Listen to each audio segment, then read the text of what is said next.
Y ha causado preocupación un tema que compartíamos ayer con ustedes, el último informe de la Organización Panamericana de la Salud, que reveló que Chile tiene los índices de tabaquismo más altos de América, seguido por Estados Unidos y Bolivia. Pero en este caso, puntualmente en Estados Unidos, la población joven es harto menos fumadora que la población adulta. Por lo menos podemos presumir que los futuros adultos serán menos fumadores en Estados Unidos, cosa que en Chile no pasa. 35% de adultos es fumador, 35,1% de los jóvenes lo es. Una situación bien compleja que vamos a tratar con Carolina Herrera, doctora que es presidenta de la Sociedad Chilena de Enfermedades Respiratorias y Académicas de la Universidad Andrés Bello. Doctora, gracias por acompañarnos hoy día. Muchas gracias a ti, Carlos, por la invitación. A ver, quedémonos con este dato para partir, que al parecer en Chile la cosa no cambia, incluso es un poquito más alto, los futuros adultos seguirían siendo tan fumadores, incluso un poco más que los que hoy día fuman, ¿no? Bueno, nosotros tenemos claro que el tabaquismo es una epidemia mundial y tiene que ver mucho con el comportamiento de las personas, pero también tiene que ver con los efectos del tabaco sobre el cerebro. En esto queremos ser nosotros muy precisos. Cuando un gobierno o cuando una política se establece en el elige no fumar o en la elección personal, tiene que ser con justicia, y eso significa que cuando un niño es fumador pasivo no le cabe la posibilidad de elegir porque ya está recibiendo sobre su organismo el efecto del tabaco, y eso significa que por una parte va a tener recompensa con el humo al inhalarlo y va a tener síndrome de privación al no recibirlo. Por lo tanto, la conducta de los adultos sobre los niños es crucial. O sea que un niño que se cría en un ambiente donde sus padres, por ejemplo, fuman, por solo respirar el aire del cigarro, el humo del cigarro, ¿se puede hacer adicto a él? De hecho, lo es, in útero. Eso significa que si una madre fuma durante el embarazo, no solo va a tener un niño con riesgo de prematuridad y de menor peso al nacer, sino que ya pasa directamente la adicción a ese niño que nace. Los niños que están en edad escolar, cuando los padres fuman, cuando nosotros éramos chicos, nuestros padres fumaban porque no tenían conciencia de que eso producía un daño sobre la salud. Hasta en los hospitales se fumaba, o sea, en las salas de clase se fumaba. Por supuesto, yo tuve profesores que fumaban con nosotros, doctores que pasaban visita con los pacientes con una pipa y era un encanto.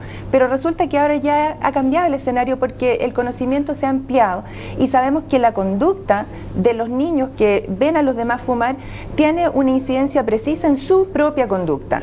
Y no son todos los niños iguales. Hay algunos que tienen mayor predisposición al tabaquismo y algunos que tienen menor predisposición al tabaquismo y algunos nunca fuman.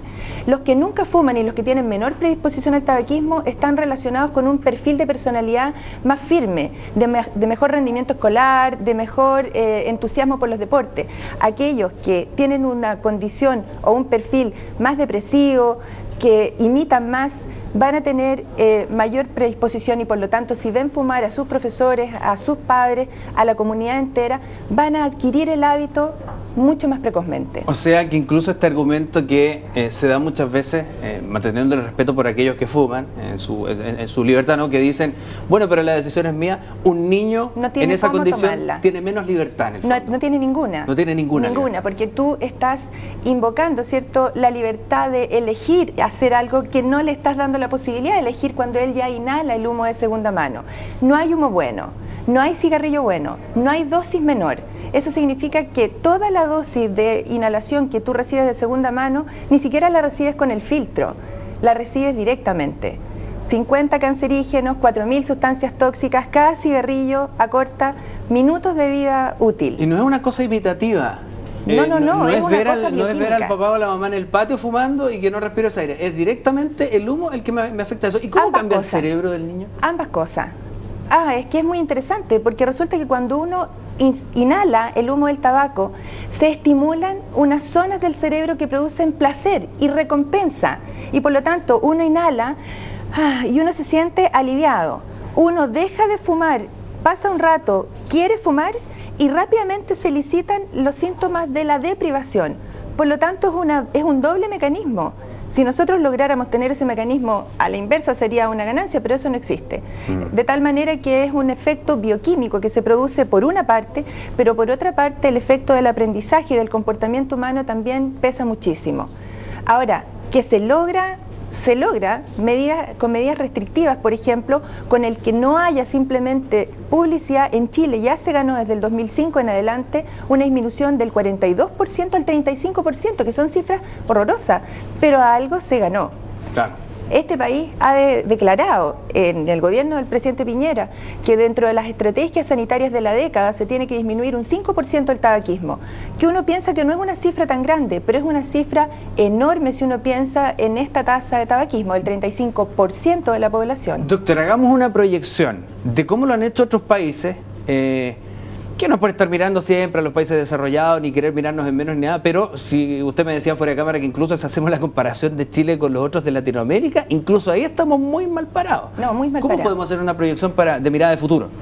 Nosotros tenemos la posibilidad en este momento de votar una ley antitabaco bastante restrictiva que está llena de mitos y falacias. Mitos, por ejemplo, como que van a disminuir el ingreso de los empresarios gastronómicos. Eso no ha ocurrido en otros países. Mitos, por ejemplo, como que va a haber mayor contrabando si hay una restricción mayor. Eso tampoco está probado que haya ocurrido.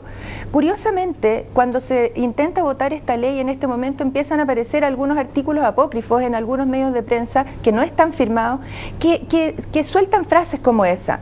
Nosotros, como sociedad especialista, estamos invocando el compromiso de la mayor cantidad de médicos y personal sanitario y profesionales que tienen que ver con la educación, nacionales e internacionales. Estamos convocando a una gran movilización ciudadana para defender los derechos de aquellos que no tienen todavía voz ni conciencia para poder defender sus propios derechos, que son las personas vulnerables, las poblaciones pobres. El tabaquismo es mucho más prevalente en las poblaciones más pobres y por eso que las industrias tabacaleras miran hacia las poblaciones y hacia los países del tercer mundo para crecer. No lo hacen en los países desarrollados. Donde ya les dieron la batalla. Donde ya les están dando la batalla. Por lo tanto, la proyección a futuro es, presidentes, cualquiera que sea, haga un buen negocio. En este momento, el ingreso por tabaco en Chile son 990.000 millones de dólares. El gasto dicho por el ministro de Salud, Mañalich, hace 2 días atrás, son 1.100 millones de dólares. Ya estamos haciendo un mal negocio. El gasto me refiero en enfermedad, por enfermedad asociada al tabaco. En Chile hay 17.000 muertes al año relacionadas directamente con el tabaco, porque no es solo el pulmón, es el pulmón, el cerebro, el corazón, la vejiga, los músculos, etcétera. Doctora, gracias por acompañarnos hoy día. Listo. Muchas gracias.